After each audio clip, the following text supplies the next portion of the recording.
Vamos dar início à sessão temática 3.11 do eixo História, Historiografia e Crítica. Eu sou Adriana Leal de Almeida, sou docente do Departamento de Arquitetura e Urbanismo da Universidade Federal da Paraíba. Fico muito honrada de poder coordenar essa mesa. Estamos também com a Letícia Clipes, ajudando, né, fazendo um papel aí de nos auxiliar com qualquer questão. A orientação é que vocês mesmos apresentem, né, a tela de vocês durante o processo da sessão, e caso ocorra algum problema, então a Letícia pode nos ajudar para aqueles que tiverem enviado antecipadamente as apresentações. Eu vou apresentar geral, eu acho que a gente tem alguns externos. Nós teremos, então, 4 trabalhos apresentados nessa sessão a princípio. O trabalho A Expansão Urbana de Teresina, frente ao tratamento das áreas de fragilidade ambiental. Na sequência, caso a Isabelle chegue, o trabalho A Legislação Urbanística e o Lugar da Moradia Popular no Processo de Urbanização de Fortaleza, entre 1850 e 1945. Depois, Entrevistas Sociais, Relato do Método nas Unidades Habitacionais em São José do Rio Preto. E, por fim, o trabalho Caleidoscópio da Legislação, o caso de Florianópolis. Cada um tem 15 minutos para sua apresentação. Eu vou estar controlando o tempo, então eu peço que a gente seja rigoroso para não atropelar aí a programação. E a gente, então, pode iniciar com Pedro Marcelo, né, um trabalho em coautoria com Pedro Marcelo Ferreira, da Universidade Federal do Piauí, né, José Mário Pacheco Júnior, mestre em Arquitetura e Urbanismo, Universidade de Brasília, e Ana Lúcia Ribeiro Silveira, doutora e acredito que docente da Universidade Federal do Piauí. Pedro, você pode apresentar a sua tela. Certo. Está aparecendo para todos? Está. Ok. Bem, primeiramente, bom dia a todos, todas. Eu gostaria de agradecer a organização do evento pela oportunidade de estar participando. Eu me chamo Pedro Ferreira, sou estudante de graduação da Universidade Federal do Piauí. E eu vou apresentar para vocês o trabalho A Expansão Urbana de Teresina, frente ao tratamento das áreas de fragilidade ambiental. Esse trabalho ele foi o produto de uma iniciação científica vinculada ao Núcleo de Estudos Urbanos, Arquitetônicos e Territoriais, o NAUT, e à Universidade Federal do Piauí. Primeiramente, a gente precisa entender que durante a maior parte do século XX, a maior parte das cidades brasileiras, durante o século XX, ela passou por um crescimento urbano vertiginoso. Então, a gente teve cidades que adotaram modelos de ocupação do solo bastante defasados, que não cabiam, que não estavam, que não eram compatíveis com as características físico-ambientais do meio. Então, isso levou à ocupação das áreas de fragilidade ambiental, daqui a pouco eu vou explicar melhor o que são essas áreas, e, mais recentemente, no início do século XXI e irei no finalzinho do século XX, vem ocorrendo diversas catástrofes ambientais como consequência dessa ocupação inadequada. Na figura, à direita, a gente tem o desastre ocorrido em Petrópolis no início desse ano, final do ano passado, que foi o deslizamento dos movimentos de massa lá no Rio de Janeiro. Então, é uma área de fragilidade ambiental que foi ocupada e a consequência disso foi esse desastre ambiental. Além disso, a gente tem os casos de alagamento que ocorreram no sul da Bahia no início desse ano e também na Grande Recife, que também ocorreu no início desse ano. Bom, primeiramente, as áreas de fragilidade ambiental. O que são essas áreas? Basicamente, são espaços com alta vulnerabilidade físico-ambiental em decorrência das suas características físicas. Então, você avalia uma série de aspectos físicos para determinar o grau de fragilidade de um determinado espaço. Pedologia, o solo ele é fraco, ele é forte, isso vai agregar um grau de fragilidade. Declividade, tem uma declividade alta, declividade baixa, outro grau. A topografia é acidentada, ela não é, outro grau. Há uma cobertura do solo, o solo é muito impermeabilizado, o uso do solo é compatível com essa área, então todos esses aspectos vão agregar ou não um grauzinho de fragilidade que vai tornar o meio sensível ou não, mais frágil ou não. Então, a grande consequência disso é que essas áreas elas exigem critérios diferenciados, as áreas com maior fragilidade, elas exigem critérios diferenciados de ordenamento territorial para que não ocorram esses desastres que eu mostrei anteriormente. Então, são espaços que exigem ocupação condicionada e usos do solo compatíveis com a sua fragilidade. Dependendo do grau de fragilidade, você pode ter alguns tipos de ocupação ou não. O estudo de caso desse trabalho foi a cidade de Teresina, capital do Piauí. Na figura da esquerda, a gente tem uma vista aérea de Teresina, para a gente entender o contexto em que ela está inserida.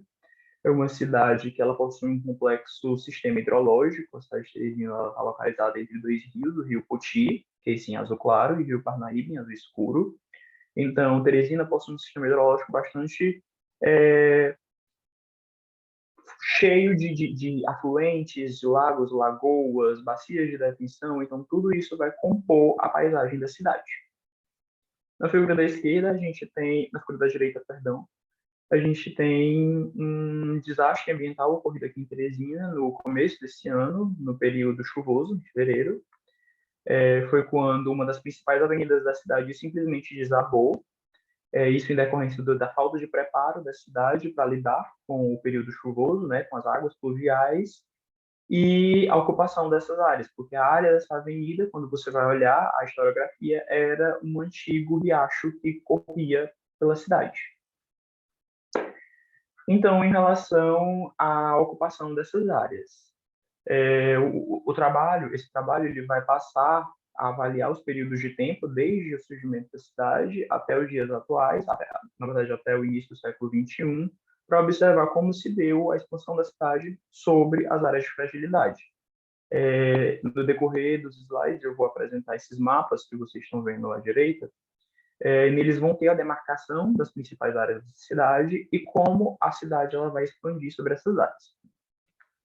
Bom, inicialmente, entre 1852 e 1900, a gente tem, em 1852, a decadência da antiga capital do Piauí, que era Oeiras, que era uma cidade que ela estava localizada muito ao sul, e a transferência dessa capital para uma área mais central no estado do Piauí, que foi a Vila do Poti.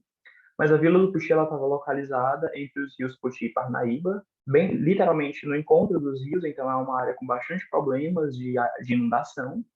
Então essa Vila do Poti ela foi transferida para essa região central, marcada em verde no mapa, que foi chamada de Nova Vila do Poti e posteriormente Teresina.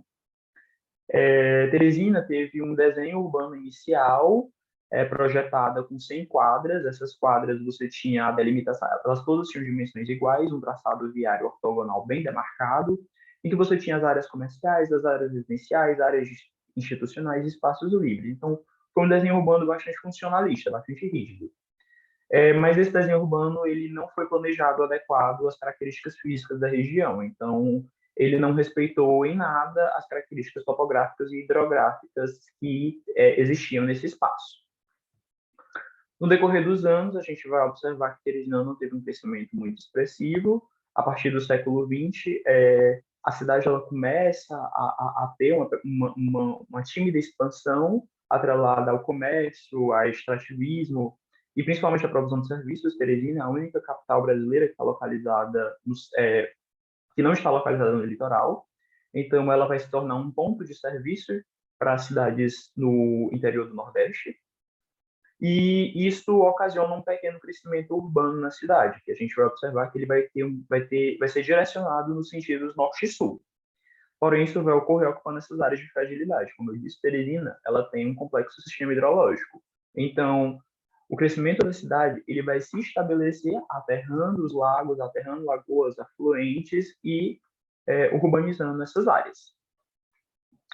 A partir dos anos 50, a gente vai ter uma intensificação do êxodo rural no Piauí, então isso vai direcionar um grande contingente populacional para a capital e vai começar a haver a necessidade de comportar essa capital em espaços residenciais, essas pessoas em espaços residenciais.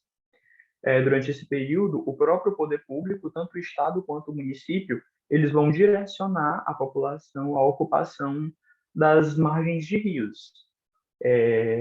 E durante os anos 50, a gente tem a construção de uma ponte sobre o rio Poti, esse rio mais em azul escuro, e isso vai direcionar também o crescimento urbano para o lado leste da cidade.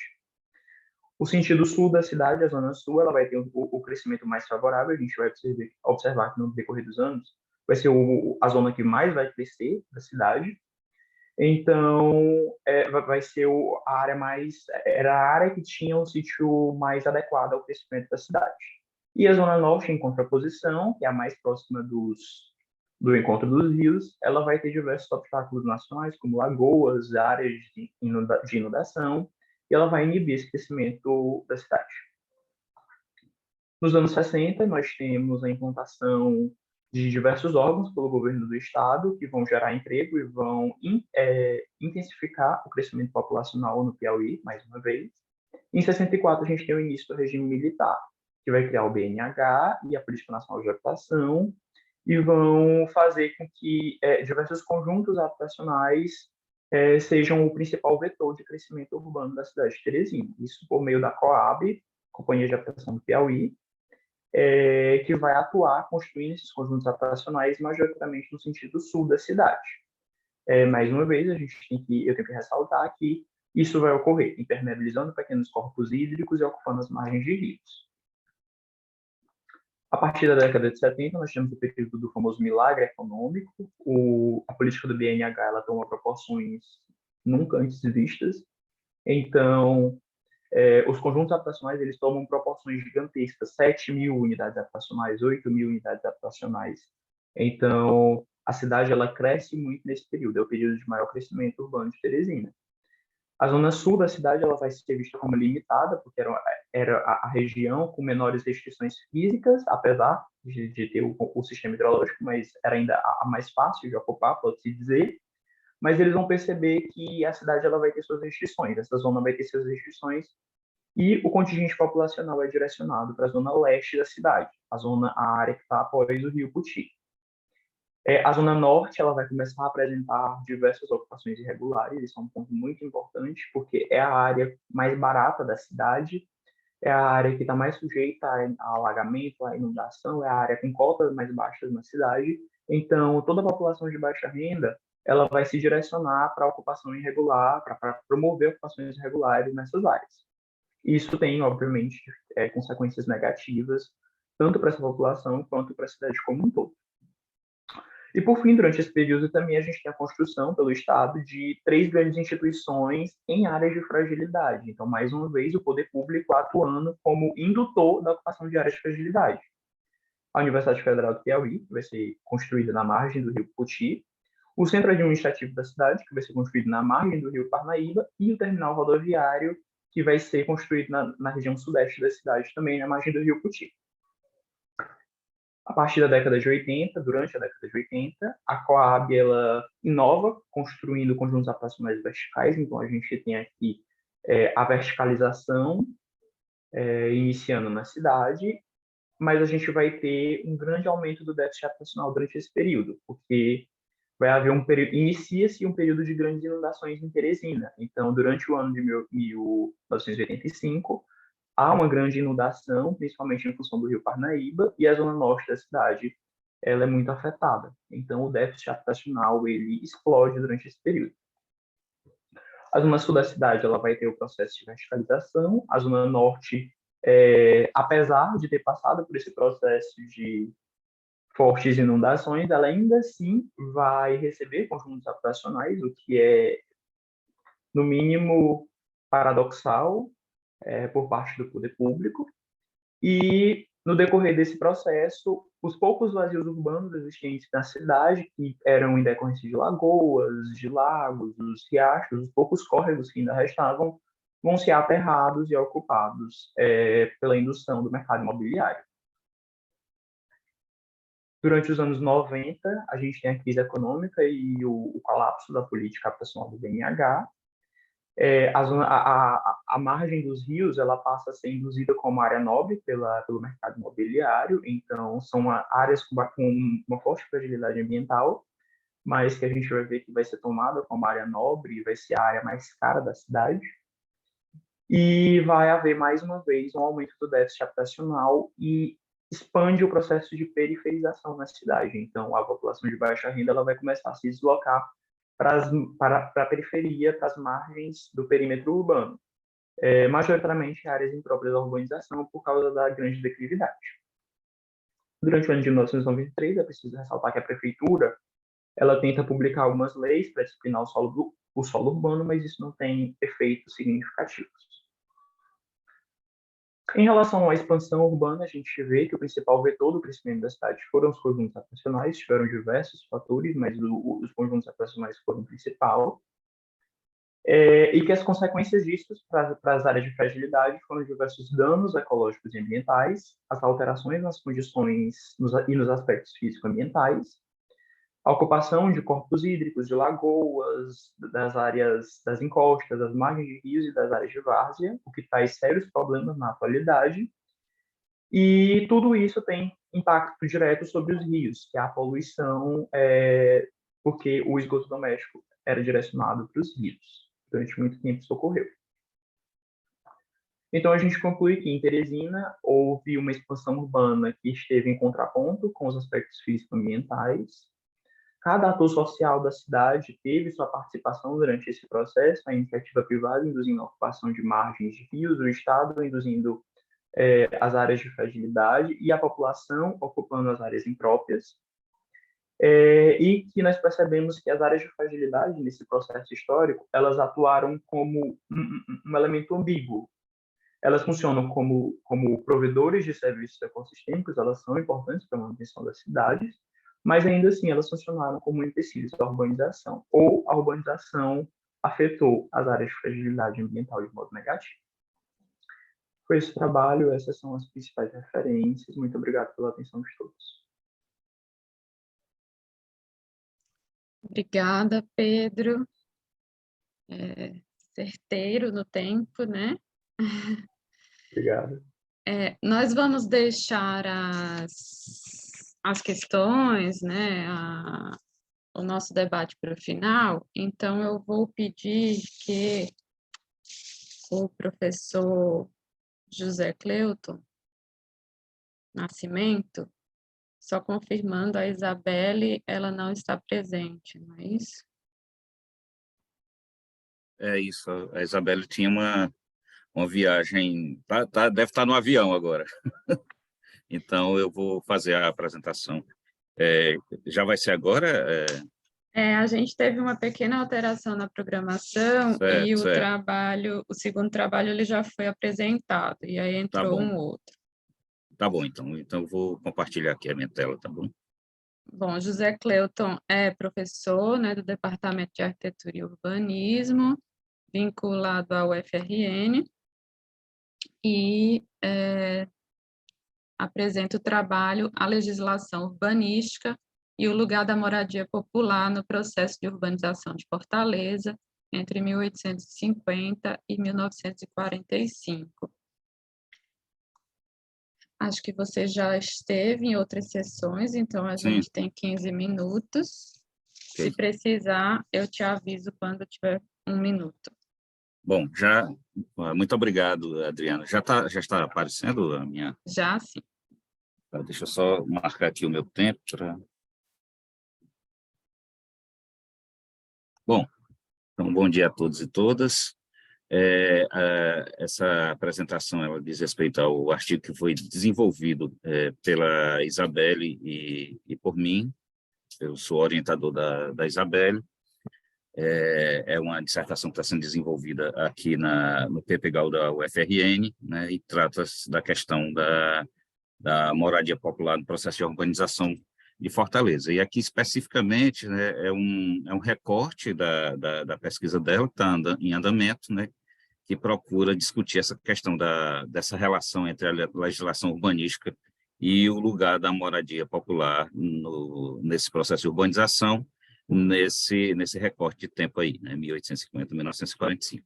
A estrutura da apresentação, né, uma breve introdução, e aí esse segundo ponto, né, que está voltado à questão das formas de morar na cidade, né, que vai desde as casas de taipa, vilas e conjuntos residenciais, e aí na apresentação nós vamos discorrendo sobre essas três tipologias, né, e faremos considerações finais e as referências que utilizamos para desenvolvimento desse artigo. Então, né, na introdução, né, se coloca essa questão, né, dessa poderosa teia da legalidade urbana, que vai definir formas permitidas ou proibidas de apropriação do espaço, designando territórios dentro e fora da lei, e que também essa legislação vai gradativamente banindo casas de taipa e palha, vilas operárias de aluguel, do perímetro urbano específico, né, vai se trabalhando nessa perspectiva de identificar esses espaços nas bordas, né, e a periferia, né, vai se consolidando enquanto lugar dos pobres e território dos usos indesejados, né. Então, já falando, né, dessas tipologias de forma de morar, né, a primeira são essas casas de palha, vilas e conjuntos residenciais. E aí o artigo vai tratar dessa questão dessa associação do disciplinamento do espaço urbano inaugurado pela legislação. Em seguida, né, os códigos de postura, que vão delinear as áreas possíveis de ocupação pelas camadas populares, pelas indústrias, essa preocupação sanitarista, né, que vai estar presente nesse processo de disciplinamento, e a questão da orientação da expansão, né, que aí, no caso de Fortaleza específico, né, a gente tem aí uma condição, né, que é bem marcante, que é essa questão da definição do espaço urbano a partir do traçado de xadrez, e não só dessa definição, como a da própria expansão, a orientação de expansão desse traçado em xadrez. Para quem conhece Fortaleza, isso fica bem claro, né, que isso vai sendo ordenado a partir do núcleo inicial, e que, né, nesse processo de expansão a quadrícula vai estar sempre marcante. E aí, com relação à questão da moradia popular na área central, ela vai perdendo espaço já nesse processo de disciplinamento. Eram identificadas casas de palhas e palhoças digamos, nesse perímetro urbano, e que cada vez vão sendo banidos, né, desse perímetro. Por exemplo, já em 1893, também as casas de travessas eram proibidas, e já no Código de 32 já vai haver a desautorização das casas e vilas populares, né, dentro desse perímetro. Aqui uma imagem do que foi, né, o primeiro plano de ordenamento de Adolf Herbst, em 59, um mapa que já tem aí a edição, editado pela professora Margarida Andrade na sua tese, em 2012, que vai mostrar, né, esses pontos aí em vermelho, né, eram as áreas, né, que eram ocupadas por casas de taipa e palhoça, muito vinculadas à função ou ao uso, né, por conta de serem bairros populares, vinculados a algumas atividades, como é o caso dos pescadores, né? Já, né, no período de 50 a 93, né, nós vamos ter aí, com relação ao quantitativo, né, que Fortaleza contava em 1863, com esse número aí de casas de palha, de tijolos, ou seja, 88% das moradias eram palhoços, né, para vocês terem uma ideia. Em 68, as choupanas só poderiam ser construídas com autorização da Câmara, então a gente vai começar a ter aí uma mudança, né, a partir da condição do disciplinamento das posturas, né? Em 1870, as casas de palha deveriam atender ao alinhamento do eixo viário, né? E aí esse disciplinamento já tem a ver com a própria forma urbana, né? E já em 1875 fica proibida a edificação de cerca, casa de palha ou de taipa dentro do quadro limitado pelas ruas. Então, das ruas do Pajeú, Livramento e Boulevard Imperador, que, na verdade, era basicamente a definição do espaço urbano formal da cidade de Fortaleza. Então, o que está sendo colocado nessa postura de 75 é a proibição desse tipo, né, de casa nesse espaço formal, né? O Código de 1893 proíbe, né, edificar casas de palha, como construir cercas ou currais, quer dizer, vai mantendo essa questão, e na República as palhoças e casas de taipa já eram definitivamente apartadas desse perímetro urbano, quer dizer, da cidade formal. Aqui são umas imagens mostrando aí a definição dos perímetros urbanos, 72, 90 e 22, e para demonstrar, né, para, na verdade, mostrar que nesses espaços aí formalizados como espaço de disciplinamento da cidade, essas casas, essa tipologia, ela já não era mais permitida. Nesse período de 93 a 32, nós vamos ter aí o surgimento, né, das vilas operárias, né, dessa relação do espaço de morar do trabalhador vinculado à ampliação, né, das atividades industriais em Fortaleza, né? Fortaleza agora sim toma áreas, né, digamos, de cidade, de importante cidade, né, no contexto das redes de cidades cearenses, e aí os códigos de postura também, né, vão apontar, né, para essa questão, né, dessa formalização, né, dessa tipologia, né? Então, em 32, né, a permissão da construção de casas populares no perímetro suburbano, a uma distância nunca inferior a 100 metros da zona urbana, né, localizando, né, essa tipologia numa área, né, que é entendido como área suburbana. E é nítida a política de segregação social, né? Aí é uma citação, né, que a Isabelle já tomou, né, de algumas referências, né, quando se fala aí, né, que um proprietário, né, vai possuir 66 unidades na Vila Diogo, 20 na Vila Araquém, 42 na Gurgel. A firma Pompeu e companhia, né, já possui 50 unidades, então mostrando, né, essa questão não só da presença dessa tipologia, mas da forma, né, como ela vai estar vinculada a esse processo não só de produção, mas de utilização desses espaços. Aí algumas localizações de algumas vilas, né, a Vila Diogo e a Vila de Aluguel, até para mostrar também a questão da tipologia, né, que é apresentada. Infelizmente, né, boa parte dessas vilas elas já não existem mais, elas foram demolidas, certo, pessoal?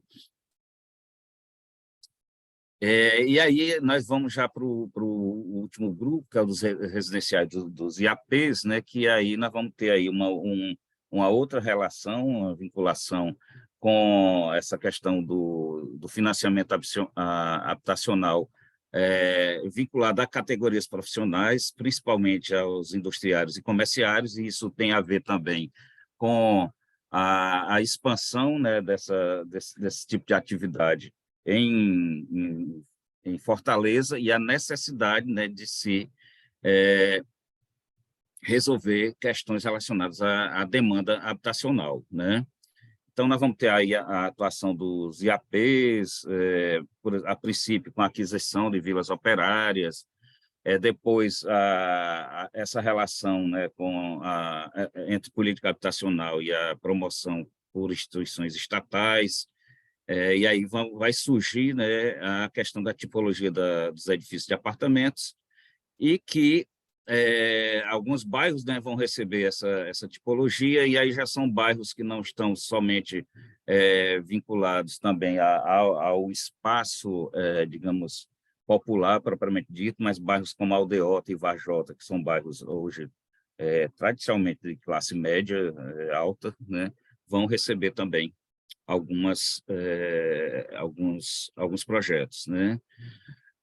Mas temos também, né, esse vínculo com a produção periférica da moradia e a relação, né, também, né, da localização desses espaços mais vinculados ao setor, né, onde se marca, né, a própria setorização, segregação social, que está mais voltado para o lado oeste da cidade, que é onde vão estar as indústrias e as camadas populares, especificamente, né, em Fortaleza, né? E aí a gente tem aí um mapa que vai mostrar basicamente a localização de alguns desses empreendimentos, né, com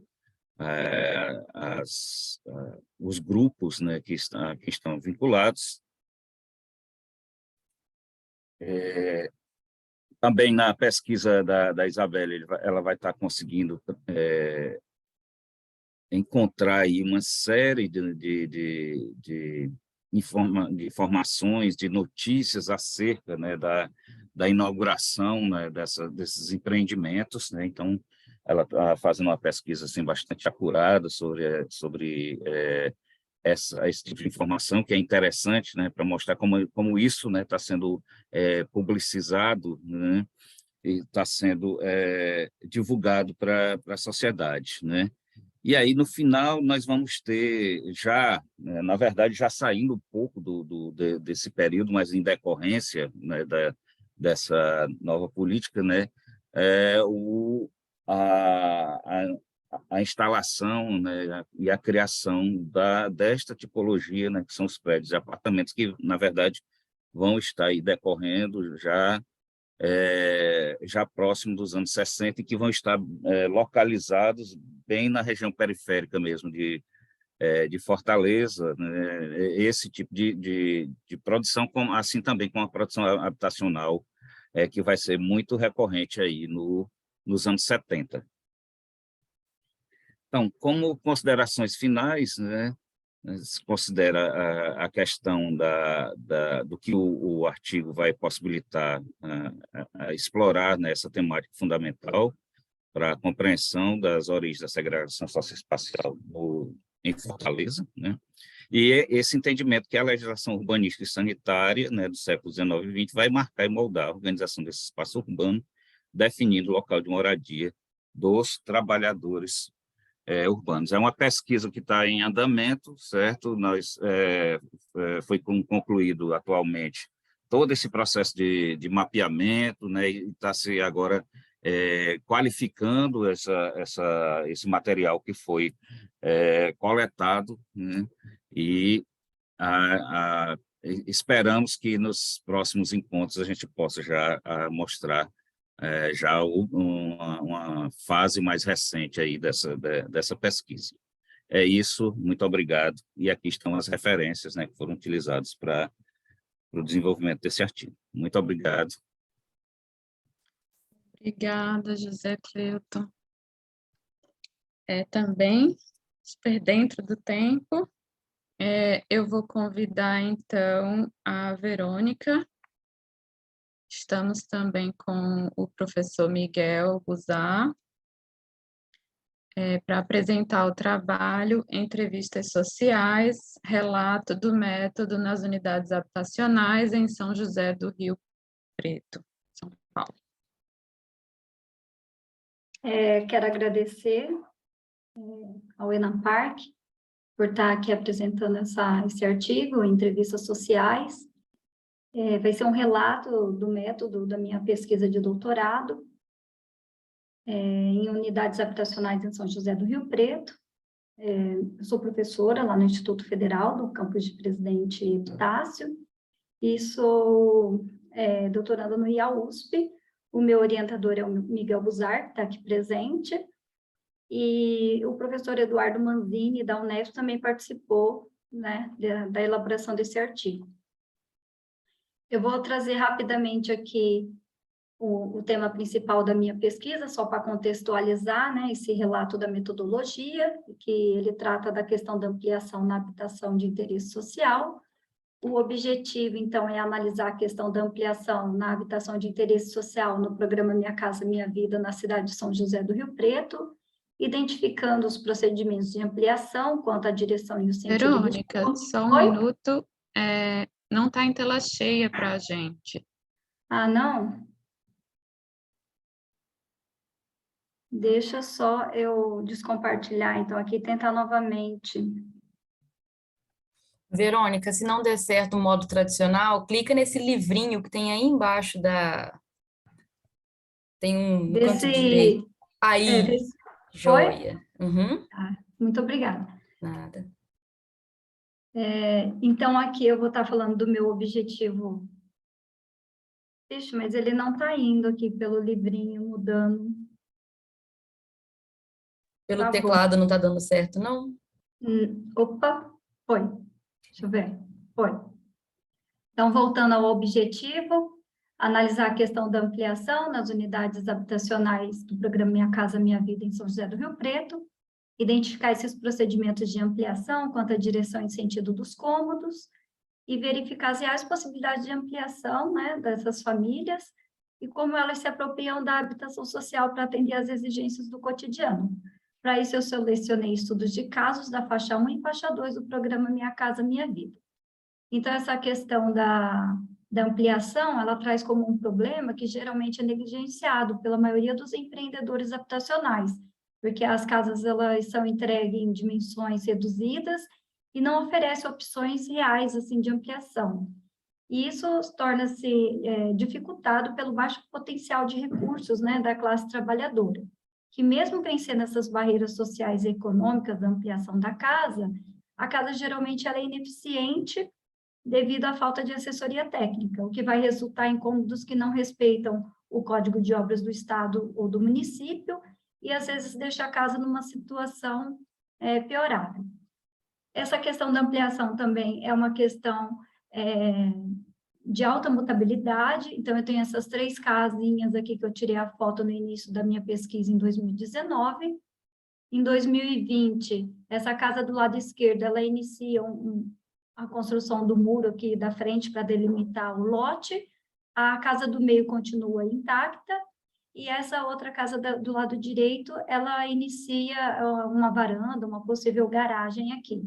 Em 2021, essa casa da esquerda, ela instala o muro, a do meio, ela faz uma cobertorinha provisória aqui para o tempo de chuva, para proteger o acesso principal da casa, e essa casa do lado direito, ela continua com essa ampliação frontal aqui parada. Eu não tenho a foto de 2022, porque eu estou tirando essa foto todo mês de dezembro. Eu trouxe um delineamento aqui da minha pesquisa, como ocorre a ampliação na habitação do Minha Casa Minha Vida, faixa 1 e 2, na cidade de Rio Preto. Essa pergunta é norteadora da pesquisa. Eu faço uma revisão do estado da arte da questão da ampliação e da habitação evolutiva social. Também faço um histórico da produção habitacional de Rio Preto, mas o enfoque desse artigo é o meu instrumento metodológico, que no caso, para o estudo de caso, eu vou estar utilizando um roteiro de entrevista para eu coletar essas informações, transformá-la em dados para analisar e interpretar e obter esses resultados. Para isso, eu tenho um recorte da dimensão temporal de 2011 a 2020. Eu pretendo, estou caracterizando essas famílias na dimensão socioeconômica, sociocultural e sociodemográfica, e também na dimensão físico-espacial. Eu tenho a planta tipo, o núcleo original da casa, obtido pelo manual do proprietário, e quando eu vou à casa da pessoa, eu faço o levantamento às 20. Dessa forma, eu pretendo confrontar essas informações e saber as reais possibilidades da ampliação dessas distintas famílias das faixas 1 e 2. Então, meu instrumento metodológico é o roteiro de entrevista, ele é composto por 102 questões e ele está dividido em 6 grandes eixos temáticos. Eu ampliei aqui um deles, que é a ampliação da casa. Eu sigo um procedimento conjugado de avaliação. O primeiro procedimento é passar por avaliação de juízes, na qual eu tive 2 professores que me auxiliaram, o professor Caio Santamori, da FAUSP, e o professor Douglas Queiroz Brandão, da Universidade Federal do Mato Grosso. Então, esses professores serviram de juízes, que nada mais são que avaliadores, que eles vão olhar esse roteiro e verificar se as perguntas estão indo da mais simples para mais complexa, se as perguntas estão fáceis. Então, isso é uma forma de eu avaliar e aprimorar o meu roteiro. E, segundo o professor Manzini, esse procedimento conjugado, ele também passa por um outro procedimento, que é eu utilizar esse roteiro de entrevista num público-alvo semelhante ao meu estudo de caso. Após esse roteiro estar pronto, eu submeti ele no Comitê de Ética de Pesquisa, foi encaminhado pela Plataforma Brasil, pela Exalc USP, acredito que seja porque é o mais próximo aqui do IAUSP, e eles solicitaram para mim o número de participantes, então, apesar de ser uma pesquisa qualitativa, eles solicitaram o número de participantes, então eu dividi a minha pesquisa em grupos.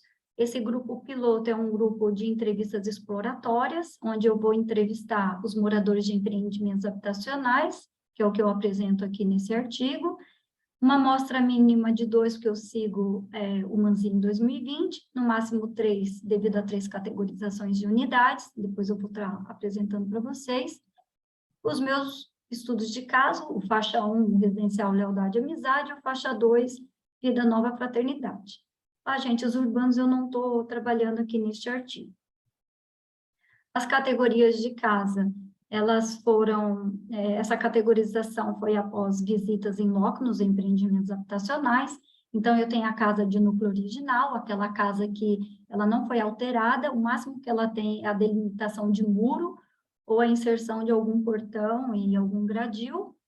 Eu tenho uma casa em estágio de modificação de construção, que passou por algum processo, né, de ampliação, mesmo que precário, mas ela já começou a se modificar, e a casa com aspecto de modificação finalizado, que é aquela que iniciou e finalizou a obra. Para analisar todas essas informações do roteiro de entrevista, eu sigo o Bardan 2000 e Manzini 2020, através da análise de conteúdo, que vai se utilizar de 2 técnicas, de análise temática e análise da informação. Então, eu adaptei as minhas categorizações das habitações de interesse social.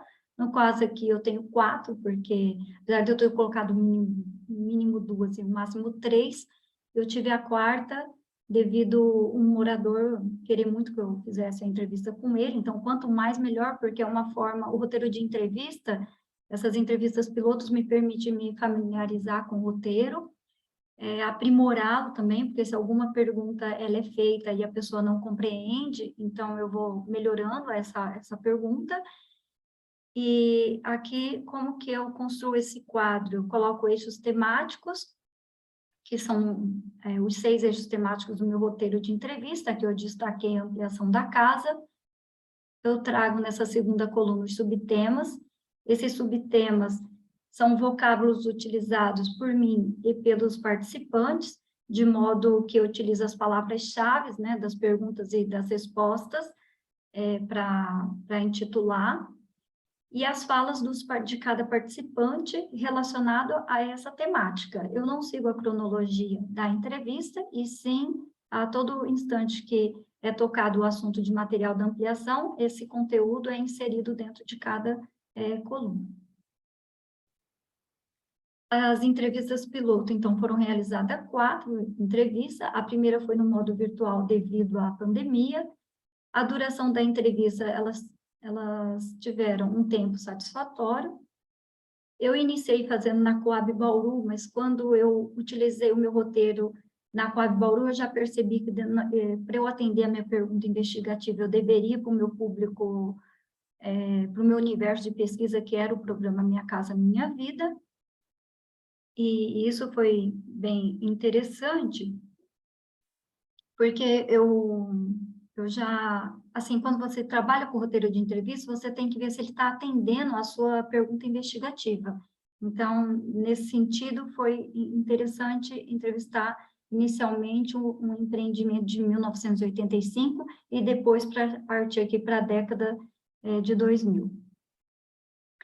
A referência, de acordo com Iopanã Rebelo, quanto à ampliação do procedimento de ampliação na disciplina da física, o Iopanã Rebelo, ele traz que, para eu falar de direção e de sentido, eu tenho que ter uma referência. Então, a minha referência é um observador na frente do lote.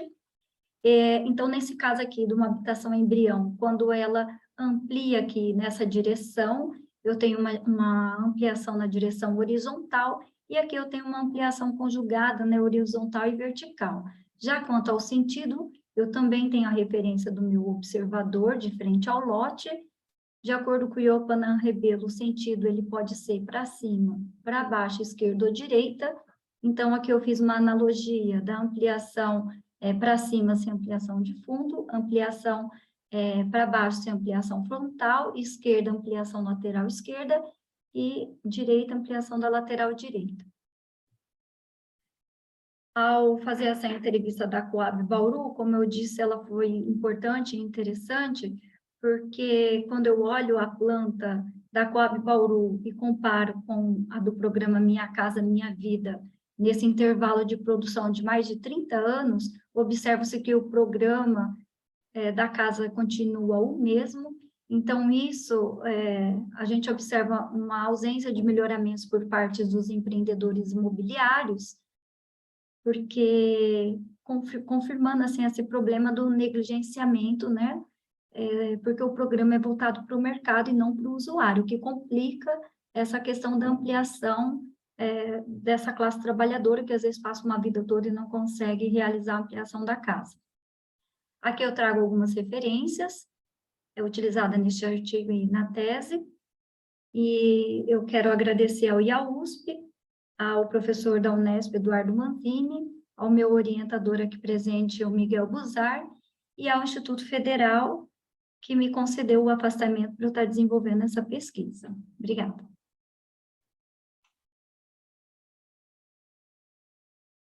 Obrigada, Verônica. Vocês ainda tinham um tempinho, não sei se o Miguel quer acrescentar algo. Eu acho que a apresentação da Verônica sobre a metodologia da pesquisa foi clara e precisa, né? E demonstrou todo o rigor com que ela está trabalhando, que é um rigor excepcional.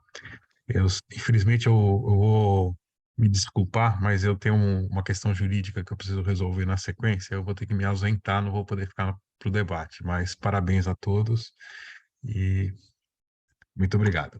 Obrigada, Miguel. Então, nós vamos passar para o último trabalho da sessão, Caleidoscópio da Legislação, caso de Florianópolis, de Larissa Cunha Martins e Tomás Moreira. Larissa, teu microfone está desligado. Pronto.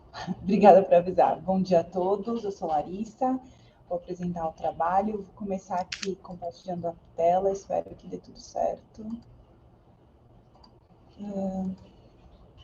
Apareceu aí, gente? Ou não? Sim. Apareceu? Então, bom dia. Esse artigo ele é fruto de algumas conclusões, né, da minha dissertação de mestrado, orientada pelo professor Dr. Tomás Antônio Moreira, que não pôde estar aqui hoje. Foi desenvolvido também no contexto do IB, que é um grupo de pesquisa do qual eu faço parte, que é Estudos Fundiários, Políticas Públicas, Produção do Espaço e da Paisagem. Então, o tema do meu trabalho, esse tema é diferente, Caleidoscópio da Legislação, caso de Florianópolis, ele teve como objetivo entender a complexidade da construção dos legalismos, do legalismo urbano, de ordenação do espaço. Eu dei esse nome porque eu entendo toda essa construção do legalismo como uma composição de fragmentos, de atores, de intenções diferentes, ou seja, uma questão complexa, uma multiplicidade de questões. E eu usei uma análise, né, de uma lei urbana, que é a lei do Plano Diretor Estratégico vigente, né, atualmente no município de Florianópolis. Então, para introduzir o trabalho, qual foi o contexto, né? O contexto da produção do trabalho e o contexto da produção da lei analisada é esse contexto do Estado hoje contemporâneo, que é um Estado sob a lógica neoliberal, que tem muito esse caráter de contestação do Estado tradicional, que é considerado oneroso e burocrata e ineficaz, né? Então, aqui eu trouxe uma citação do Cobos, né, que ele fala que nesse padrão neoliberal de acumulação contemporâneo há uma privatização do público, e isso também acontece por meio de uma privatização do aparato legislativo. E o Estado, nessa característica neoliberal, ele se utiliza dessa construção do legalismo para ter uma privatização, né, de todas as estruturas da cidade e privatização também da expansão urbana, enfim.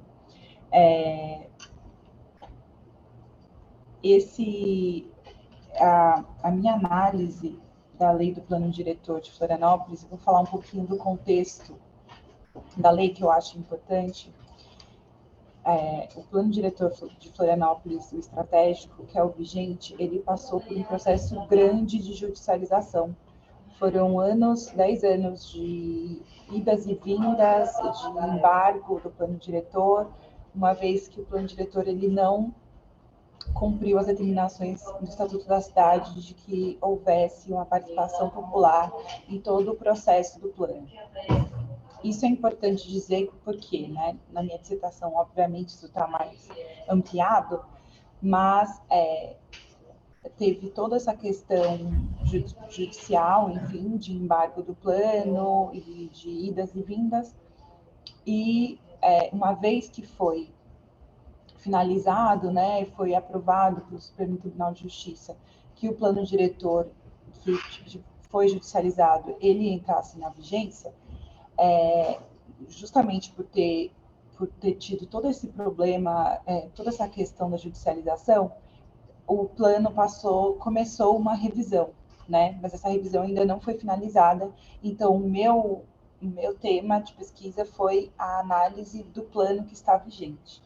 Por que é importante falar do contexto, né? Porque aqui eu faço uma análise do discurso segundo critérios metodológicos propostos, né, por 3 autores, que estão no livro específico sobre análise de discurso de legislação, mas Freitas, Stein e Fernandes, eles propõem alguns métodos de análise do discurso da lei do plano diretor, considerando que o discurso da lei, ela expressa o caráter de ação do Estado, né? Então, o objetivo é entender as entrelinhas das intenções, enfim, e os agentes e atores e o contexto da política dentro da lei, né? Então, eu falei todo isso do contexto porque isso é importante para a gente fazer essa aproximação, essa análise usando os critérios propostos por Freitas, Steinberg e Fernandes. Então, gente, começando, não sei se estou falando muito rápido, mas vamos lá. Começando a análise do discurso, segundo os critérios metodológicos que eu escolhi, na minha dissertação tem mais um autor, mas eu trouxe aqui para vocês a análise, essa primeira análise, né? Então, esses autores, eles dividem a análise em 3 grupos grandes de parâmetros. Então, o primeiro grupo de parâmetros de análise do discurso da lei é o conteúdo formal da proposta política, o segundo é o jogo político do fazer a política, e o terceiro é a abordagem espacial territorial. Então, eu vou passar sobre cada um deles, né? Então, todos esses grupos de análise, eles têm perguntas propostas pelos próprios atores para que facilite a análise, né, ao ler a lei. Então, o primeiro grupo, né, que é o conteúdo formal da proposta política, ele tem algumas perguntas, né, que são elas: a política expressa uma problemática? Está de acordo com o objeto da política? De que maneira é apresentada? Qual motivação e justificativa?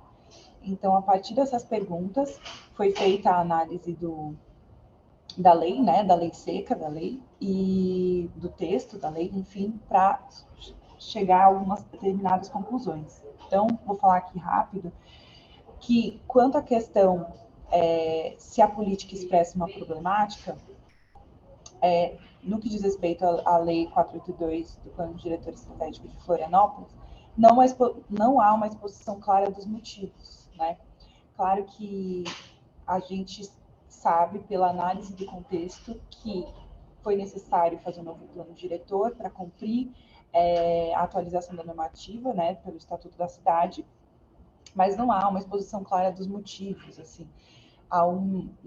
Quando eu li a lei, há uma análise que é possível inferir, né, que a problemática que o objetivo da lei é propor o equilíbrio entre o desenvolvimento urbano e a preservação cultural e ambiental. Mas não há um diagnóstico, uma explicitação dos problemas urbanos a serem resolvidos em Florianópolis, né? Isso é uma coisa até que, na minha pesquisa, os volumes de diagnóstico não foram encontrados, né? Foi contratada, enfim, uma consultoria particular para ajudar, né, os técnicos do Instituto de Planejamento Urbano de Florianópolis na feitura do plano, mas os volumes de diagnósticos não foram encontrados no Instituto de Planejamento Urbano. Então, essa parte da problemática ficou muito nebulosa, até por conta de toda essa questão da judicialização. A gente já vê que foi algo que não se quis deixar muito claro, né, qual era a problemática. Então, como eu disse, baseado na análise do contexto, a motivação e justificativa para a feitura desse novo plano, que na verdade agora já não é mais tão novo, né, foi a atualização da normativa segundo o determinado pelo Estatuto da Cidade. Então, vamos continuar no conteúdo formal da proposta política. Segundo grupo de perguntas, né? Há no texto a explicitação de articulação com outras políticas, há continuidade em rupturas. Nessa parte, os autores, o objetivo é tentar entender se há algum tipo de brecha para que facilite a articulação de outras políticas, né?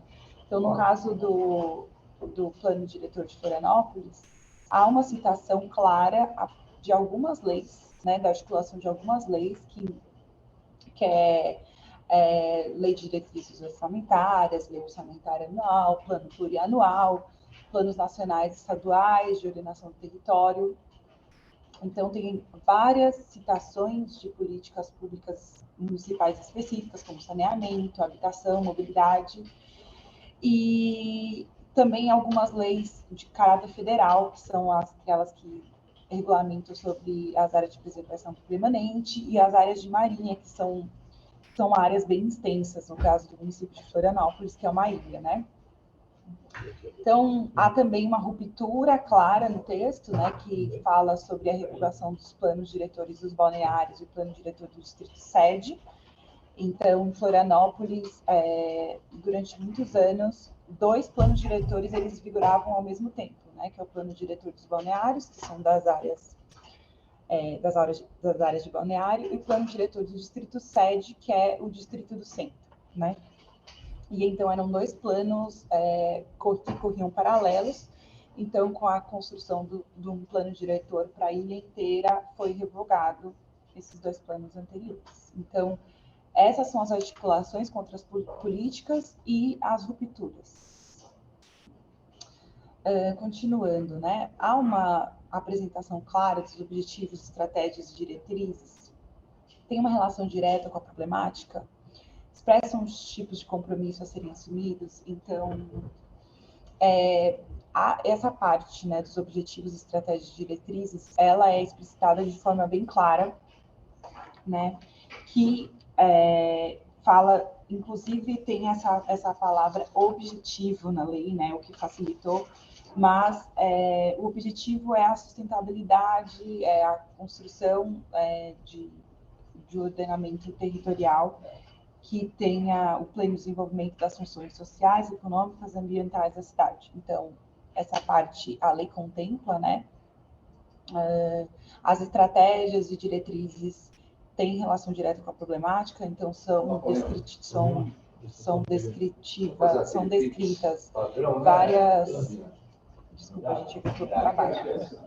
São descritas bem atentamente, assim, todas as estratégias e as políticas a serem feitas, né, para que consiga alcançar os objetivos. Então, vamos continuar, senão não dá tempo. Como a temporalidade aparece na lei, né? É uma das perguntas do conteúdo formal da proposta política. Qual que é a característica do contexto? Então, a temporalidade, ela aparece muito de acordo com o que já está definido do Estatuto da Cidade, da necessidade, né, de revisão do plano a cada 10 anos, e tem uma indicação de um prazo máximo para início dos planos municipais, que foram de 10 anos, e é isso. A temporalidade, ela aparece mais na questão dos prazos mesmos, e também aparece no sentido de que há uma previsão, né, de que os planos setoriais, eles precisam pensar em 20 anos para frente, para o futuro, tá? Então, é dessa forma que a temporalidade aparece. Questão se tem algum instrumentos e programas prévios que são considerados, se há algum instrumento urbanístico anterior, né, ao plano diretor. Não há nenhuma indicação de alguma política anterior, de algum conhecimento que foi utilizado em outro plano diretor, em outra lei, para ser usado nessa. O que acontece realmente é a predominância de todos os instrumentos de recuperação de mais-valia que estão previstos no Estatuto da Cidade, né? Então, tem essa previsão de uma norma federal, não de um conhecimento prévio da municipalidade mesmo. Então, vamos seguir, não sei como que eu estou de tempo, mas vamos continuar. O segundo conjunto, né, de análise é o jogo político do fazer a política. Então, esse aqui fala mais sobre as escalas geográficas de ação, como elas aparecem, como que são definidas as questões de interesse municipal, se as escalas são isoladas ou articuladas. Então, nesse momento, né, o que a gente percebe ao ler, né, fazer uma análise do discurso da lei, é que a escala geográfica de ação preponderante, não poderia deixar de ser, o poder municipal, né, considerando que a competência para legislar sobre o ordenamento urbano municipal é do município, da prefeitura, né, então a escala predominante é a municipal.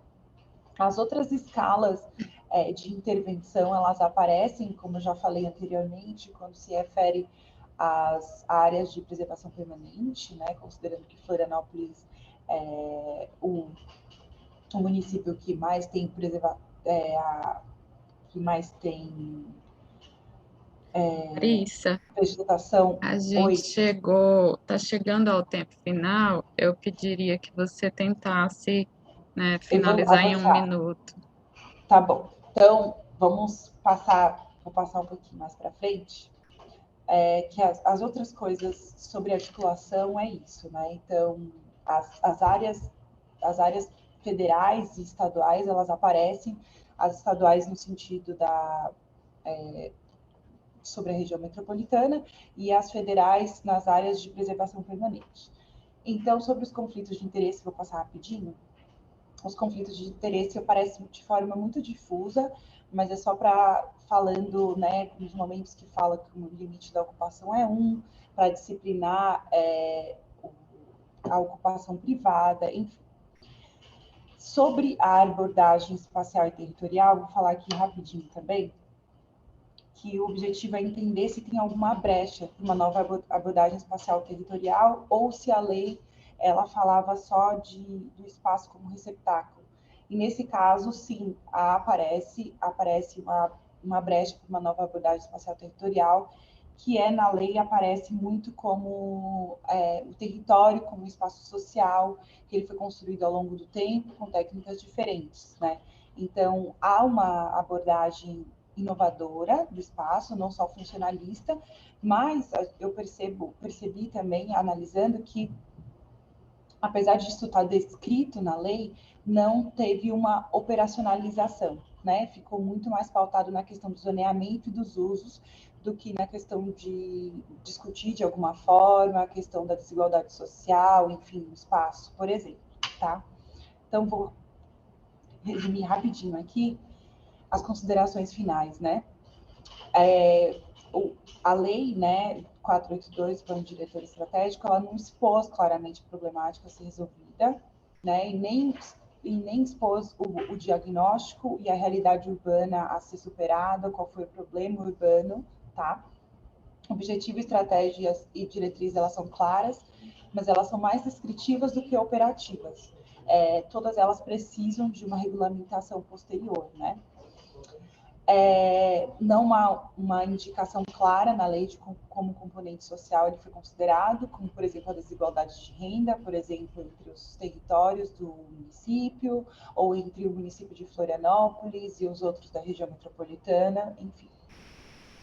E os recursos apresentados para o enfrentamento dos conflitos da terra foram muito pautados previstos pelo Estatuto da Cidade, né? Então, ele tem um caráter claro para atendimento do Estatuto da Cidade, nem que seja de forma, na lei, mais descritiva do que operativa, realmente. Então é isso, gente. Essas foram algumas considerações. Eu agradeço a oportunidade. Obrigada, Larissa. Deixa eu sair aqui. Pronto, voltei. Bom, então nós temos quase 1 hora para o nosso debate.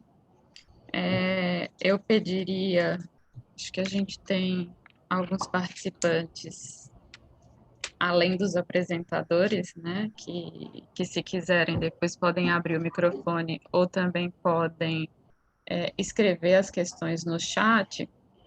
Enquanto isso, para a gente tentar esquentar um pouquinho, assim, eu queria comentar, né, fazer algumas considerações e, de repente, lançar algumas perguntas para os apresentadores. Me parece, né, assim, na perspectiva do enquadramento dos 4 trabalhos, que a gente tem trabalhos que, de certa forma, dialogam, né, numa perspectiva de trazer questões para a historiografia do planejamento urbano ou para, mais especificamente, para a habitação social. A maior parte jovens pesquisadores, né, pesquisas em andamento ou finalizadas de mestrado, iniciação científica, e o trabalho da Verônica aí de doutorado em andamento, já atuando como docente. Eu vejo algumas interfaces entre alguns trabalhos, sobretudo, talvez, nos trabalhos do Pedro Ferreira e no trabalho da Isabelle apresentada pelo José Cleuton, né, numa perspectiva de tentar mapear, de construir, né, essa leitura sobre a perspectiva da expansão nas cidades de Teresina e de Fortaleza.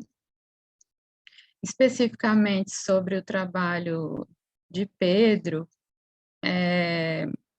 eu achei bem interessante a tua apresentação na reconstituição dos mapas, né, frente aos recortes cronológicos que você vai trazendo, e daí eu me perguntei quais foram as fontes documentais que vocês redesenharam ali está em cima do Google Earth, mas certamente vocês se apoiaram em diversos mapas, né? E como é que foi isso?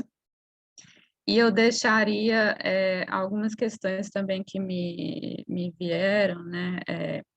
Ainda que o teu foco seja olhar como que a cidade vai crescendo desconsiderando as questões físicas, mas em determinado momento você ao apresentar esses mapas, lá na década de 70, me parece que há um crescimento mais descontínuo. Eu sei que as manchas elas não são preenchidas totalmente, mas na década de 70 há um deslocamento, né, e gera uma área bem descontínua, né, que possivelmente isso carrega a constituição de grandes vazios urbanos, né, eu não sei se vocês conseguiram analisar isso. E nos anos 80, né, se coloca que as grandes inundações talvez seriam responsáveis por esse aumento do déficit habitacional, mas eu acho que se a gente olhar para o Brasil como um todo, é um período, né, do crescimento, aí, anos 80 e 90, das favelas num índice muito superior, né, às próprias áreas urbanas, e isso gerando quase que uma impossibilidade também do poder público de pensar os grandes conjuntos, os deslocamentos e aquilo que a gente vê como a intervenção nas próprias áreas já informais. E aí eu achei interessante também, né, que você pontua o Estado enquanto indutor da ocupação dessas áreas frágeis. Achei, e isso aparece também no contexto do trabalho apresentado pelo José Cleuton, né, que também vai se debruçar sobre a temática da legalidade urbana, depois isso aparece lá na Larissa, em termos de legalismo, né, a partir da figura do plano diretor, mas o José Cleuton nos traz a questão da moradia especificamente, né, mas olhando para o Código de Postura já lá em 1932, achei super curioso aquela menção, né, aqui as casas populares tinham que ser construídas em áreas suburbanas, pelo menos 100 metros da região central. Então, um poder público que não só afasta, né, como a gente via nos discursos já presentes, mas presentes na historiografia, mas delimita exatamente onde, né? Então,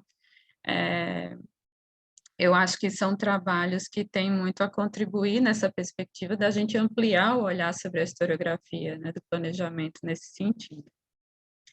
E eu deixaria como uma questão para o José Cleuton, né, eu acho que vocês têm uma documentação rica de projetos, jornais, que você falou que está qualificando o trabalho da Isabelle, mas especificamente sobre a produção dos IAPs, me pareceu que vocês estão indicando que essa produção, ela se dá também a partir de uma produção periférica da moradia, se eu entendi, né, a partir da explicação. E aí minha dúvida, assim, é em termos da qualidade dessa produção, né, porque a gente tem nos textos, sobretudo do Bonduc, mas de outros autores também, o chamar a atenção para, talvez, a qualidade dos conjuntos produzidos pelos IAP, sobretudo na relação que se coloca para o espaço urbano, né, dentro desses conjuntos.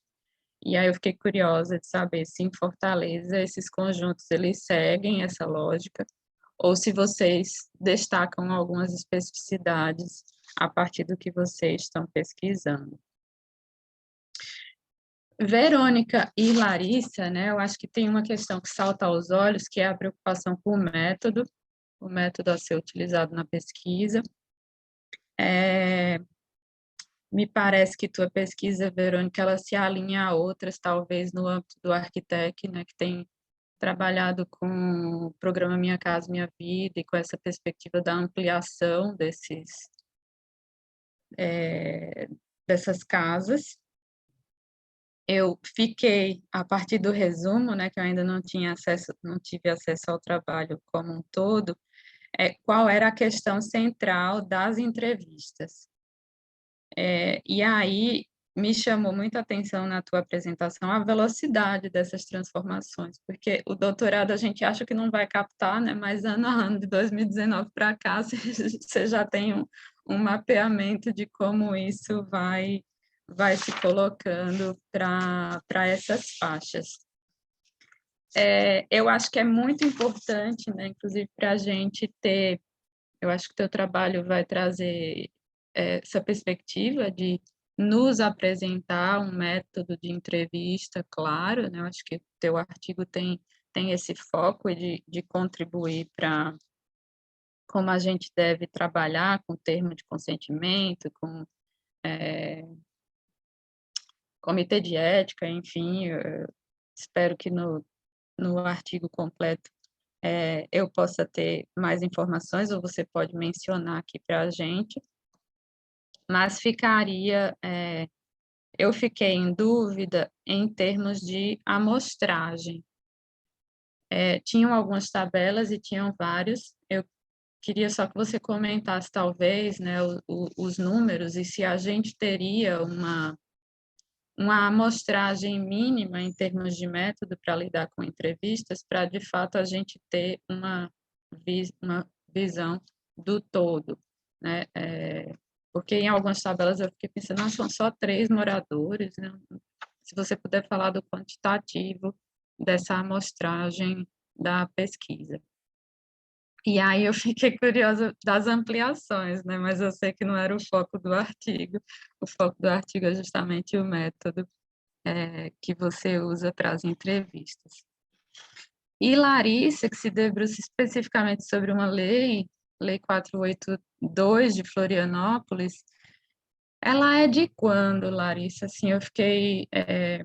você fala de outras anteriores, fala de um processo judicial, e aí eu não consegui, né, no tempo... Ela é de 2014.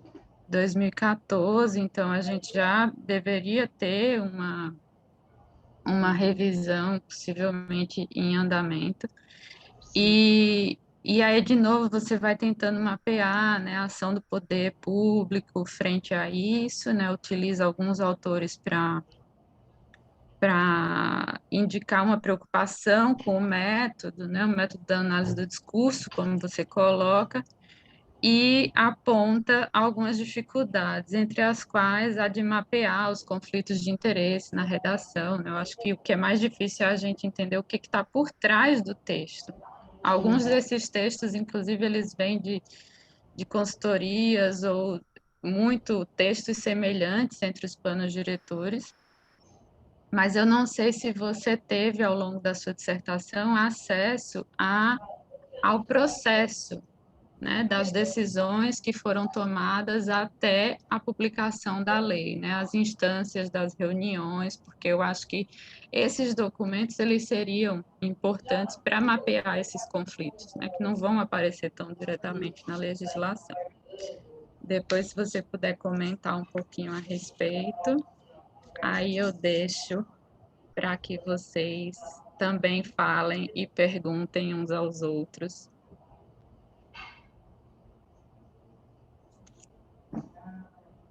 Alguém quer começar?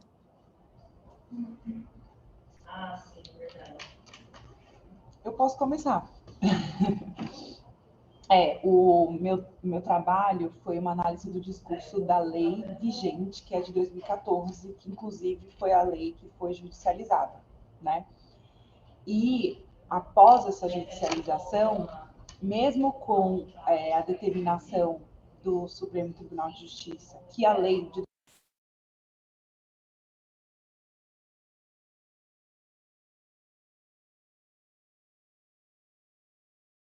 Travou para vocês também? Travou para mim aqui.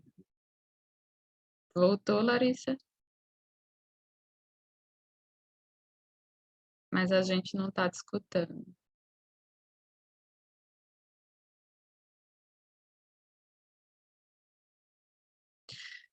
Vamos passar a palavra para outro, que é o tempo que Larissa talvez atualiza.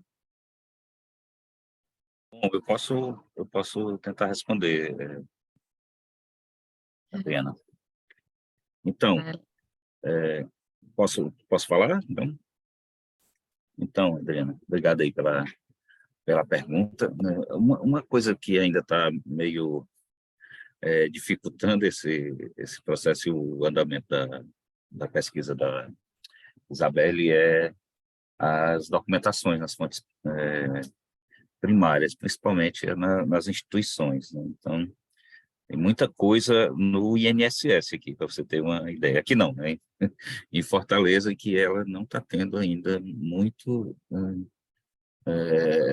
muita possibilidade, né, de adiantar mais a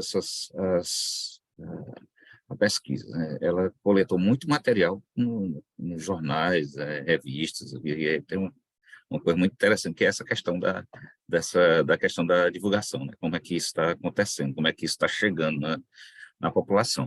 Mas aí, com relação aos IAPs, né, é sempre interessante falar de como é que se dá essa formação, né, porque ela é destinada a públicos-alvos, né, com industriários, comerciários, e aí os próprios ferroviários, né, e aí tem algumas diferenciações, distinções, né, inclusive com relação ao próprio cargo, né, ao próprio perfil, né, dos futuros moradores, né? Então, a gente percebe, assim, de uma maneira bem clara, como vai mudando também a qualidade. Estou falando aí da qualidade espacial, né? Entre o perfil, né, de público, né? Desde digamos, do trabalhador, né, mais popular até as pessoas que exercem funções, né, cargos, né, mais altos, né? Então, essa é uma discussão assim, bem interessante de se travar como né, essa qualidade vai mudando, e isso realmente vai acontecer também, né, em Fortaleza, né, nos casos de Fortaleza. Tanto é que vai haver até um certo direcionamento, por exemplo, quando alguns bairros eles vão se tornando atingindo status, né, de bairro mais nobre, como, por exemplo, a Aldeota, e que aí, né, a própria produção arquitetônica vai se modificando para dar conta desse processo também. Então, é o que a gente tem acompanhado, né? Tem uma outra fase, né,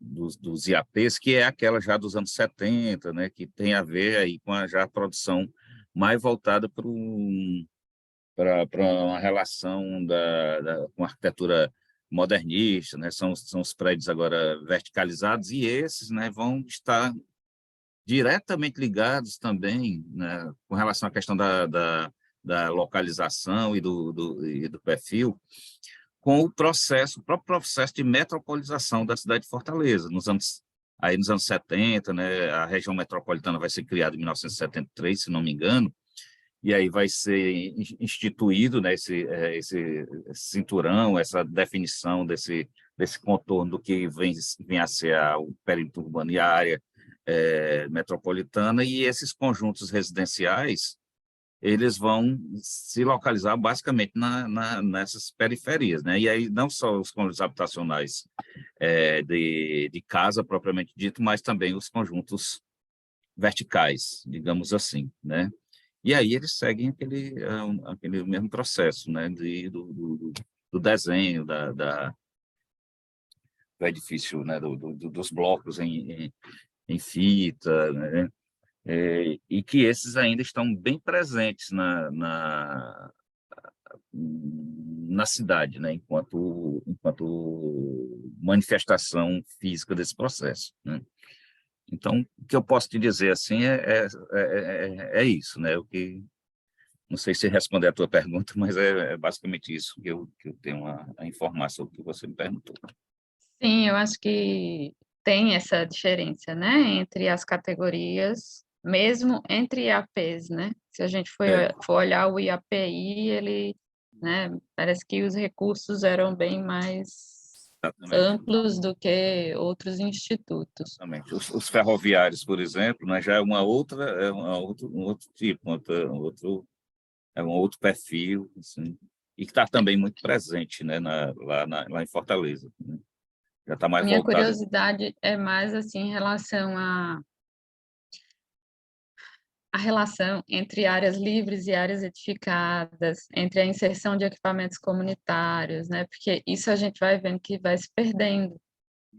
Isso. E E o que Bonduc coloca é que essa qualidade ela ainda estava presente, né, nos conjuntos dos IAPs.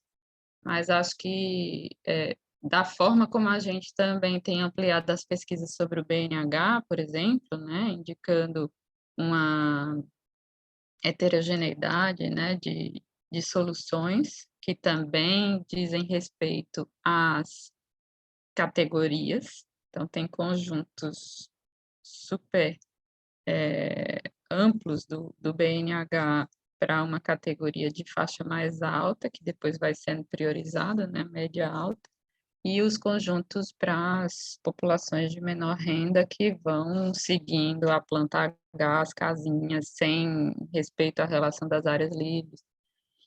Então, era mais nesse sentido, né? Mas acho que Então, ainda em processo de investigação de Isabelle.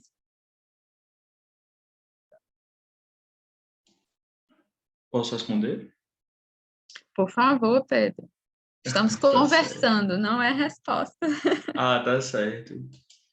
Primeiro, obrigado pelas considerações. Adorei as perguntas que tu fez, as considerações que tu fez. Primeiro, em relação às fontes documentais dos mapas, essa foi uma das partes. Esse trabalho, ele foi, eu já mencionei, ele foi resultado de uma iniciação científica que eu desenvolvi. Então, essa foi uma das partes mais difíceis da iniciação científica, conseguir esses mapas, porque a gente queria delimitar bem o crescimento da cidade sobre as áreas de fragilidade. A gente separou, a gente definiu bem os períodos de tempo, né? Primeiro de 1852, que foi o início da cidade, até 1900. Esse mapa a gente já tinha pronto, porque esses primeiros 50 anos a gente tinha o traçado bem delimitado.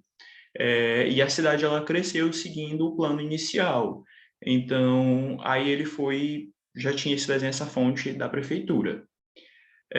A partir de 1900, a gente já teve um crescimento mais no sentido norte-sul, e a partir desse ponto, a cidade ela perdeu aquele traçado ortogonal perfeitinho que tinha sido estabelecido. Então, a partir daí, as fontes elas começam a ficar complicadas. Então, o mapa entre 1900 e 1950, não, de 1900 a 1950 e o da década de 50, ele foi um mapa elaborado a partir de fontes de outros autores. Então, a gente tem, por exemplo, um autor daqui de Teresina, que é o Façanha, que ele vai documentar detalhadamente o que acontece em cada uma das décadas, os principais fatores, aonde que cresceu, quais avenidas foram criadas em cada período, e a partir disso a gente foi tentando elaborar esse mapa. Os mapas seguintes, a gente já teve algumas fontes. O da década de 60 ele foi muito interessante, porque ele foi conseguido a partir de uma base militar do Exército, que eles têm algumas fontes. Foi bem complicado de conseguir esse mapa, porque eu tive que enviar uma solicitação para o Ministério da Defesa, uma explicação, um memorando, a partir da minha orientadora, ela emitiu um memorando na coordenação do curso de arquitetura, falando que era para um objetivo de uma pesquisa científica, e eu consegui o mapa, eles enviaram para mim o mapa, demorou acho que um mês e pouco esse processo, mas deu certo. O da década de 70 a gente já tinha imagem aérea, porque um ponto forte na UFP é a parte de geotecnia. Então o departamento de geotecnia, eles tinham umas vistas, umas imagens aéreas e uns mapas assim. Então eu fui pegar lá, botei um papel manteiga por cima dos mapas dele, fui desenhando, aí tirei uma foto, escaneei, botei em um programa de vetorização para eu delimitar mais ou menos esse mapa. Aí de 80 para frente eu já tinha imagens aéreas e eu mesmo fui montando a partir das imagens aéreas, né? Então deu um trabalhozinho, mas deu tudo certo. As outras considerações que você fez a respeito do crescimento descontínuo, né, nos anos 70, é interessante observar isso, porque nos anos 70 a gente teve um conjunto que ele foi construído muito no sul da capital, que foi o Parque Piauí. Foi o primeiro grande conjunto de Teresina. A construção dele começou em 1969 e ela terminou em 1970. E ele realmente foi bem deslocado, e na Zona Leste foi o período em que começou a ser a indução da construção naquele lado. Em relação aos anos 80, eu ressaltei a questão das inundações ocorridas, porque durante a década de 80, a gente teve aqui uma inundação muito grande mesmo. Teresina sempre passa por esses processos. É uma cidade entre rios, é natural. Mas essa deu-se um destaque muito grande, porque foi nesse período em que as favelas começaram e elas ocuparam majoritariamente a área da Zona Norte. E aquela é a área mais baixa da cidade. Então, quando essa grande inundação veio, atingiu uma população carente, assim, de forma estrondosa. Então, essa população ela foi muito afetada. Aí o déficit habitacional aqui no Brasil todo, mas isso foi um forte ponto para em Teresina explodir. E, por fim, de fato, o Estado ele foi um elemento muito forte aqui em Teresina. No Brasil todo a gente tem esse fenômeno ocorrendo, mas aqui a gente percebe que ele induz de uma forma muito forte a ocupação das margens de rios, que são o elemento mais predominante na paisagem da cidade, e que direcionam as áreas de fragilidade, concentram as áreas de fragilidade nas suas margens, e o Estado ele vai induzir a ocupação dessas áreas de forma muito forte. Espero que eu tenha sanado as suas curiosidades. E o permitir, né, entre aspas, que essas áreas frágeis sejam ocupadas de forma irregular pelo não interesse, né, da própria especulação. Com certeza. Inclusive em descompasso com diversos normativos em nível federal, em escala federal, como o antigo Código Florestal, a Lei de Parcelamento do Solo. Então, tudo isso a gente avalia na pesquisa. Muito legal. Posso falar? Por favor, Verônica. Então, Adriana, em relação ao que você colocou, essa questão da ampliação é o principal tema, então, que eu venho trazendo aqui nas entrevistas sociais. O intuito, assim, de compartilhar esse método é porque eu sinto que as ciências sociais, ela tem essa dificuldade de trabalhar com as entrevistas, e eu quero colocar aqui que eu fiz uma disciplina sobre coleta de dados no programa da Unesp de pós-graduação da Faculdade de Filosofia, com o professor Manzini, que faz parte desse artigo, e essa disciplina me abriu o horizonte, assim, sabe? Você saber o que é o que é um roteiro de entrevista, o que é um questionário, você saber diferenciar. Isso também norteou muito a minha pesquisa, e eu saí dessa disciplina com o meu roteiro de entrevista pronto, é claro, assim, para passar pelos juízes, para passar com esse uso no público, mas essa disciplina me ajudou bastante. Na sequência, eu fiz uma outra de como que eu vou analisar essas informações. Então, eu super indico essa disciplina da Unesp. Outra coisa foi compartilhar essa dificuldade que a gente tem em submeter no comitê de ética de pesquisa. Porque quando eu entrei na plataforma para submeter, por exemplo, eu não encontrei um botão assim para eu escolher o comitê de ética que eu gostaria, o mais próximo com a minha pesquisa.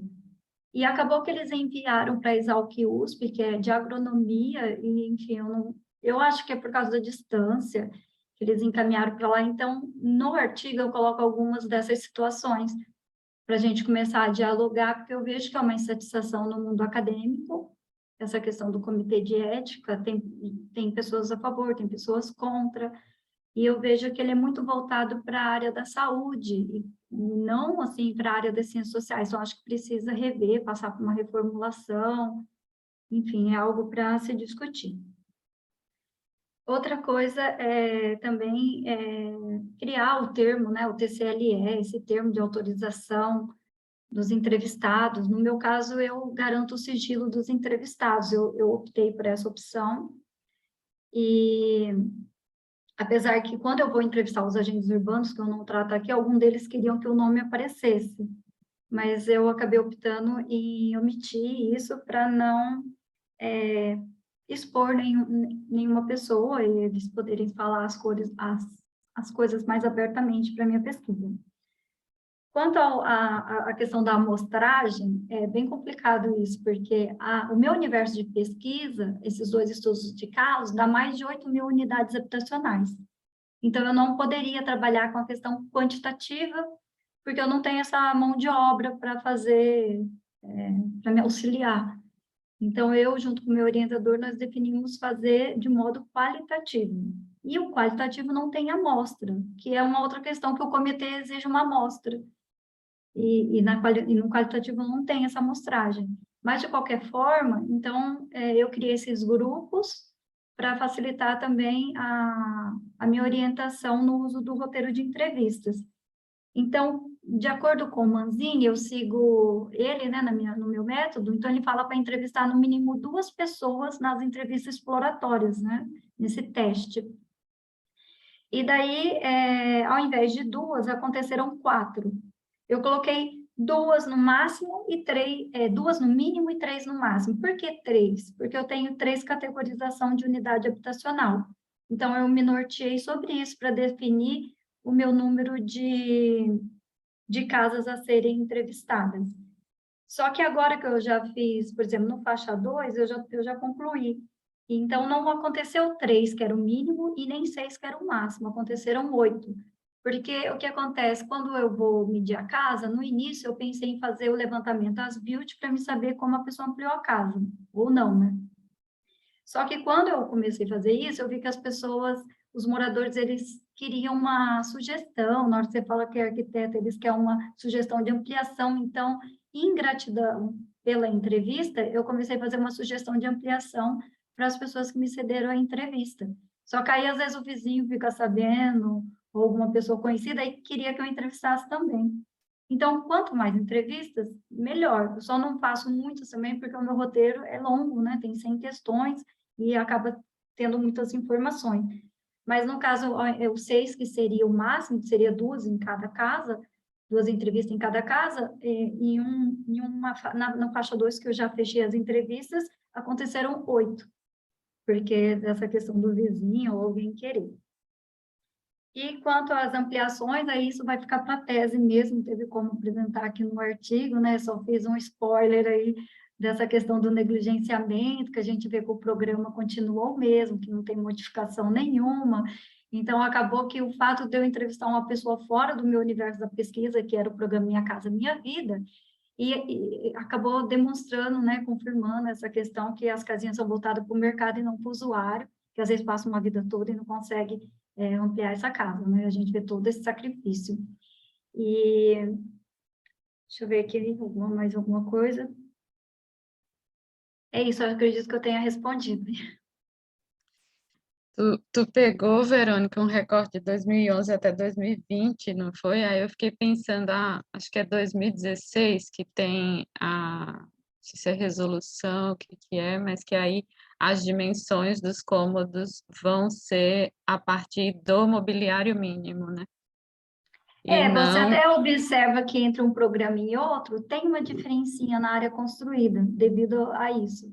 Só que é muito pouca E a aí entra a diferença. NBR, né? Enfim, mas não muda muito no Não final muda, das e assim, o fato de eu pegar o Minha Casa Minha Vida foi só para eu ter um recorte, porque esse universo é muito amplo.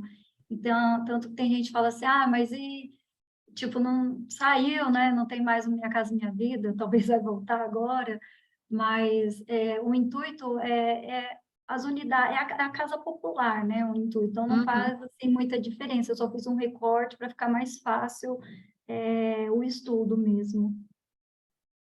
E por ter um padrão, né? Que É, você pode analisar. e aí acaba que o padrão continua o mesmo. Sim, mas eu achei muito legal, assim, essa coisa do comitê de ética é muito importante, porque eu já vi entrevistas, inclusive com arquitetos renomados, né, com autorização do arquiteto e que não pôde ser publicada numa revista, porque um dos requisitos da revista era justamente que a pesquisa tivesse passado por comitê de ética. Então, eu acho que difundir, né, o método e difundir esses caminhos são super importantes para nós pesquisadores. Larissa, você conseguiu retornar à comunicação? Ainda não te escutamos.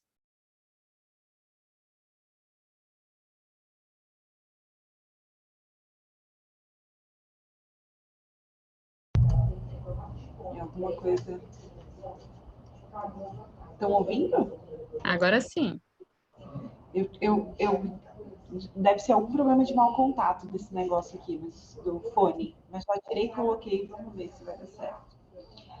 Então, Adriana, sobre as suas considerações, né? A dissertação, claro que ela explica toda essa questão que é bem complexa da judicialização, tá? Mas eu fiz uma análise da lei de 2014, que é a que está vigente. Depois da judicialização, ela passou a vigorar na integralidade, né? Quanto à questão, e ela está passando por revisões, tá? Ainda não foi aprovada o PLC completo, mas ela está passando por revisões, porque, enfim, no momento que ela voltou a vigorar completamente, ela já estava desatualizada, principalmente porque ela já foi uma lei viciada, né, que teve várias inserções, enfim, na minha dissertação eu falo sobre isso, mas ela foi aprovada no recesso, né, do Legislativo, na Câmara, então foi, enfim, uma lei cheia de vícios jurídicos, enfim.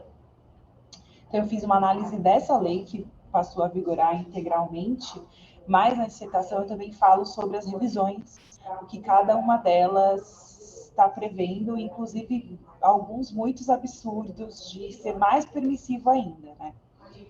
Sobre a questão dos conflitos, né, dos atores e dos agentes, realmente, você lê uma coisa no discurso, mas o contexto, né, aliado com a análise do discurso é que que mostra muita coisa, né? Então, na minha dissertação também eu fiz uma análise de entrevistas que foram dadas no período da judicialização, né?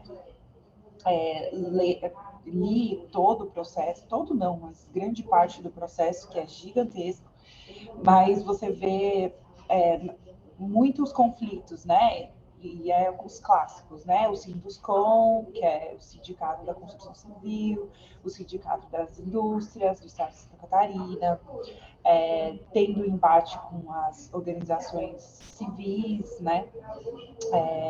Também com a questão da Universidade Federal, dos professores da Universidade Federal tentando entrar no embate, inclusive vereadores, né, tiveram que aprovar de uma hora para outra, sem ter conseguido nem analisar os mapas, então, enfim, muitos e muitos atores, e a questão aparece muito no processo judicial, mas a coisa que mais, para mim, ficou muito latente, assim, na análise toda, para mim, o principal foi que, no final das contas, o mérito da ação civil pública não foi discutida, porque o STJ entendeu que o Ministério Público Federal não tem uma competência para legislar sobre uma ação municipal. Então, em resumo, não foi discutido o mérito da ação por uma questão jurídica, né? Então, assim, não teve e não faz sentido, uma vez que o Estatuto da Cidade é uma lei federal, né? É uma lei federal que regulamenta, né? O Ministério Público que é responsável pelas leis federais, né? Pela aplicação das leis federais e para fazer essa fiscalização. Então, eu acho que o maior resultado da minha dissertação foi essa questão do conflito mesmo entre os entendimentos das competências, né? O que é competência municipal, o que é competência estadual, o que é competência federal de fiscalizar a legislação.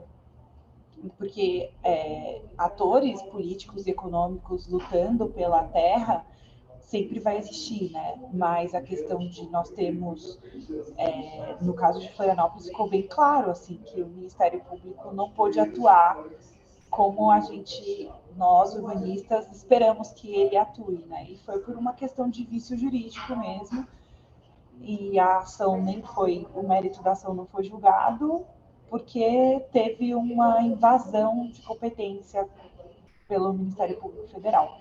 Então, enfim, a análise do discurso e a análise do contexto, para mim, foi a coisa, deixou mais claro, latente, é que os conflitos, desde que fundamentados juridicamente, que os atores sociais e econômicos tenham um suporte jurídico legal, enfim, um bom suporte jurídico, pode umas barbaridades vão passando e a legislação é aprovada e está vigente na cidade, né? Mesmo tendo vários vícios da questão da Câmara Municipal mesmo, do problema de não ter tido participação em todo o processo, das organizações civis públicas não terem acesso à data da votação, aos mapas da votação, enfim. Então, foi a maior conclusão que eu cheguei, foi isso, né, de como a questão jurídica ela é usada à mercê, realmente, assim, para passar o máximo da lei ser mais permissiva e de realmente facilitar as apropriações privadas do capital e uma desconsideração total da lei do Estatuto da Cidade. Enfim, mas todas essas idas e vindas está bem explicadinho na minha dissertação. Quem quiser tentar entender essa bagunça aí. Refletindo de novo, né, a disputa pela terra e o processo de expoliação urbana. Ficou claríssimo, claríssimo como água, né? Enfim. Alguém gostaria de fazer mais alguma consideração?